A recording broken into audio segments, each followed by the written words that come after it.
मैं कुछ टाइम पहले ब्लाइंड हो चुकी होती हूँ, लेकिन वो अपना ऑपरेट करवा लेती है और अब उसकी आंखें ठीक हो जाती हैं। जब वो अपने हस्बैंड को सरप्राइज देने जाती है, तब वो देखती है कि उसका हस्बैंड किसी और लड़की के साथ बार में है और उसे किस कर रहा है। वो ये देखकर बिल्कुल टूट जाती है। जैसे ही उसका हस्बैंड उसको आता देखता है, वो कहता है कि बेबी तुम यहाँ कैसे आई। वो उसको नहीं बताती कि उसकी आंखें ठीक हो गई हैं। वो उसको अपने पास ही बिठा लेता है। यहाँ जो लड़की जैक यानी उसके हस्बैंड के साथ होती है, अन्ना है, जो मैरी की फ्रेंड भी है बचपन की। मैरी ये सब देख रही है कि कैसे वो उसके सामने ही लगे हुए हैं, इस बात से अनजान कि मैरी को अब सब दिखता है। उसके बाद जैक मैरी को कार में बिठा देता है और कहता है कि तुम घर जाओ। उसे उस टाइम कॉल आती है। वो मैरी को घर जाने कहकर वहां से चल जाता है। नेक्स्ट डे मैरी वो रिंग फेंक देती है जो जैक ने उसे प्रपोज करते हुए दी थी। वो सोचती है जब भी जैक रात को अन्ना के पास ही होता था। जैक घर पर अन्ना को लेकर आता है। जब वो जैक को हस्बैंड कहती है, मैरी कहती है जैक ये सब क्यों हो रहा है। जैक कहता है कि मैरी, अन्ना का बहुत सीरियस एक्सीडेंट हो गया था जिससे उसकी याददाश्त चली गई है। मैं बस उसकी हेल्प कर रहा हूँ। मैरी कहती है मैं अंधी जरूर हूँ पर बहरी नहीं हूँ। जैक कहता है क्या हो गया है, बस कुछ दिन वो हमारे साथ घर ही तो रहेगी। आखिर वो हमारी बचपन की दोस्त है। मैरी कहती है ठीक है, मैं ही यहाँ से चली जाती हूँ। जैक जब मैरी के पीछे जाता है तो वो कहती है कि तुम मुझसे प्यार नहीं करते तो मैं चली जाती हूँ। तो जैक नहीं जाता और मैरी जैक और अन्ना के साथ में वीडियो बना लेती है। आगे हम देखते हैं जैक अन्ना को कहता है हम बस साथ में एंजॉय कर रहे हैं। मैं प्यार मैरी से करता हूँ, सोचना भी न कभी उसकी जगह लेने को। जैक मैरी के पास आता है, पूछता है कि तुम्हारे हाथ की रिंग कहाँ गई, जिस पर वो कहती है वो मेरे लिए थी ही नहीं। जैक कहता है क्या मतलब, जिस पर वो कहती है कुछ नहीं। वो कहता है क्या तुम गुस्सा हो। वो कहती है नहीं, ये कोई बड़ी बात नहीं है। जैक फिर उसे शादी का सर्टिफिकेट प्रिंट करवा कर देता है। मैरी की आंखों में आंसू आ जाते हैं कि ये कैसा प्यार है इस इंसान का। जैक उसको गले से लगाकर कहता है मैं बस तुमसे प्यार करता हूँ। मैरी उस सर्टिफिकेट को खराब कर देती है, कहती है मैं ये सब और नहीं देख सकती अब। आगे हम देखते हैं अन्ना अपनी और जैक की इमेजेस मैरी को सेंड करती है। कहती है मुझे पता है तुम्हारी आंखें ठीक हो गई हैं। ये देखकर तुम्हें अच्छा तो नहीं लगेगा पर देखो, जैक अब मेरा दीवाना है। मारी अपनी और जैक की सारी पिक्स जला देती है और सारा सामान दे देती है चैरिटी में। आगे हम देखते हैं कि अन्ना वेडिंग ड्रेस ट्राई करके देखती है और मैरी को पिक सेंड करती है। फ्रेंड, मैं कैसी लग रही हूँ तुम्हारी वेडिंग ड्रेस में। जब मैरी जैक को कॉल करती है, जैक हैरान होता है कि मैरी को कुछ दिखता नहीं, फिर वो वीडियो कॉल क्यों कर रही है, पर फिर भी वो कॉल अटेंड कर लेता है। मैरी उससे कहती है कहाँ हो तुम, जिस पर वो कहता है वो मैरी के लिए वेडिंग ड्रेस चॉइस कर रहा है। अन्ना उसको बार बार टच कर रही होती है। मैरी ये सब देख रही होती है, लेकिन जैक को जरा भी शक नहीं होता कि मैरी अब सब देख सकती है। मैरी कहती है अब खेल को खत्म करते हैं। वो रूफ टॉप पे जाती है। आगे हम देखते हैं उसकी बॉडी नीचे जमीन पे होती है और वो मर चुकी होती है। जब जैक का बॉडीगार्ड ये देखता है तो वो जैक को कॉल करके बताता है, लेकिन जैक कहता है तुम पागल हो गए हो। मैरी से अभी उसकी बात हुई है, वो घर पर है।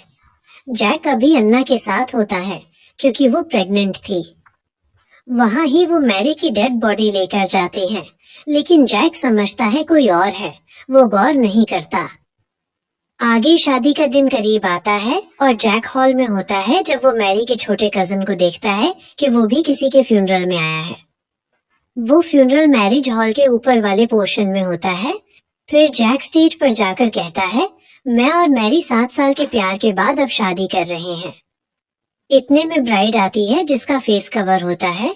जब जैक शादी के लिए हाँ कहने वाला होता है, तभी पीछे वीडियो प्ले होती है।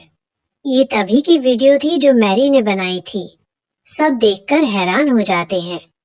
जैक कहता है मैरी नहीं, ऐसा नहीं है, लेकिन तभी अन्ना बोलती है अब तो बस कर दो, मुझे एक्सेप्ट कर लो।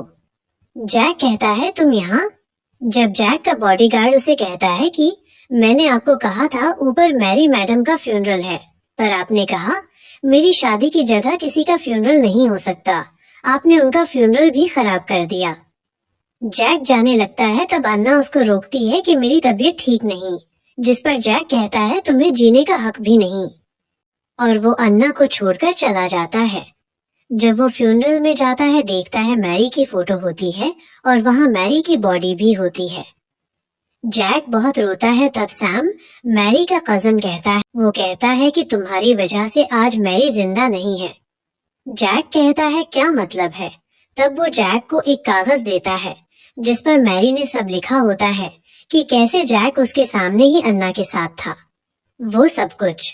जैक बहुत रोता है, कहता है मेरी एक गलती ने सब तबाह कर दिया, मैं खुद को कभी माफ नहीं कर सकता। आगे हम देखते हैं कि सैम मैरी के पास आता है। जी हाँ, मैरी जिंदा है और ये मैरी और सैम का प्लान था। सैम से मैरी ने हेल्प मांगी होती है और फ्यूनरल पर बॉडी थी वो बस डमी थी। मैरी चाहती थी कि जैक बस रिग्रेट में रहे। जैक घर जाकर देखता है कि मैरी का मोबाइल होता है।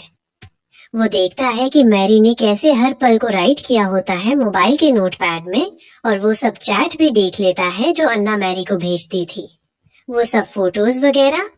वो सोचता है कि अन्ना की वजह से मैरी ने खुदकुशी की है। वो जाकर अन्ना को मारता है, उसका गला दबाता ही है, इतने में जैक का बॉडीगार्ड आता है। वो कहता है सर, एक इम्पोर्टेंट क्लाइंट से मिलना है, नहीं तो हमें बहुत बड़ा लॉस हो जाएगा। आगे हम देखते हैं कि सैम मैरी को कहता है कि तुम्हारे जाने के बाद बहुत पछताया था कि क्यों तुम्हें कभी दिल की बात नहीं कही, लेकिन अब मैं ये मौका जाया नहीं करना चाहता हूँ। मैरी कहती है मैं भी सब पुरानी बातें भूल जाना चाहती हूँ, और वो सैम के साथ हो जाती है, और वो सैम के साथ हो जाती है, और वो अब सैम को डेट करेगी।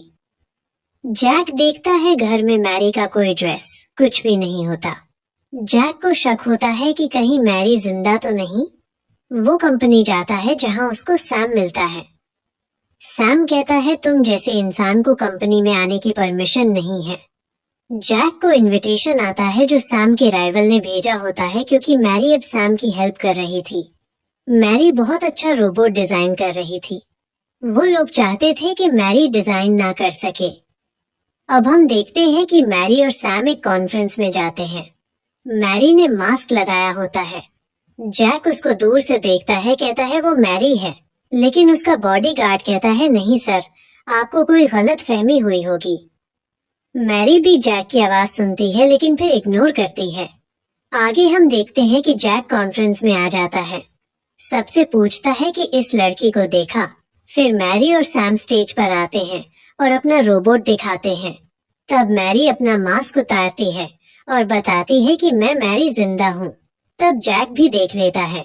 वो कहता है कि तुमने ऐसा क्यों किया, जिस पर मैरी कहती है जो मैंने किया वो बुरा है या जो तुमने वो बुरा है, और वो कहती है अब अपनी जिंदगी में बहुत खुश हूँ, और सैम का हाथ पकड़ लेती है। फिर जैक एक नाइफ पकड़कर कहता है तो फिर तो मुझे मर जाना चाहिए।